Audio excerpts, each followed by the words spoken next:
நேற்று காலையில் நல்ல ஃப்ரெஷ்ஷான வெலை மீன் கொண்டு வந்திருந்தாங்க. அதுதான் வாங்கியிருந்தோம். இவ்வளவு மீனும் 200 ரூபா ஆச்சு. பாருங்கள் எவ்வளோ ஃப்ரெஷ்ஷாக இருக்குது அப்படின்னு. அந்த பூவை கூட எடுக்கிறதுக்கே ரொம்ப கஷ்டமாக இருந்துச்சு. ஆனால் பார்க்க போது நல்லா ரெட்டிஷாக இருந்துச்சு. இதை மாதிரி இருந்தாலே அந்த மீன் நல்லா ஃப்ரெஷ்ஷாக, அதே மாதிரி கண்ணும் பாருங்கள் நல்லா பளபளன்னு இருக்குது. இந்த மீன் வந்து க்ளீன் பண்ணுறது கொஞ்சம் கஷ்டம், ஏன்னா அதுக்கு நிறைய செதில் இருக்கும். ஸோ ஃபஸ்ட்டு அந்த சைடில் உள்ள சிறகு எல்லாத்தையுமே ஒரு கத்தி வச்சு அம்மா கட் பண்ணிவிட்டு அதுக்கப்புறமா அந்த செதில் எல்லாத்தையுமே கொஞ்சம் கொஞ்சமாக எடுத்துட்டாங்க.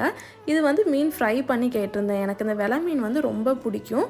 அதுவும் முழுசாக வச்சு ஃப்ரை பண்ணால் நல்லாயிருக்கும் அப்படின்னு சொல்லிட்டு முழுசாக வச்சு ஃப்ரை பண்ண சொல்லியிருந்தேன். ஸோ எல்லாத்தையும் க்ளீன் பண்ணிவிட்டு இதை மாதிரி கோடெலாம் போட்டிருந்தாங்க. அப்போ தான் மசாலா வந்து மீனுக்குள்ளே இறங்கும். 1/4 ஸ்பூன் மஞ்சத்தூள், 1/2 ஸ்பூன் மிளகாத்தூள், 1/4 ஸ்பூன் பெப்பர் தூள், 1/2 ஸ்பூன் கரம் மசாலா, 1 ஸ்பூன் காஷ்மீர் மிளகாத்தூள், கலருக்காக தேவையான அளவு உப்பு, கொஞ்சமாக லெமன் ஜூஸ், இது எல்லாத்தையும் மீனில் தடவிட்டு ஒரு 20 நிமிஷத்துக்கு அப்புறமா ஃப்ரை பண்ணிட்டோம்னா மீன் ஃப்ரை சூப்பராக ரெடி ஆயிரும். நீங்களும் ட்ரை பண்ணி பாருங்கள்.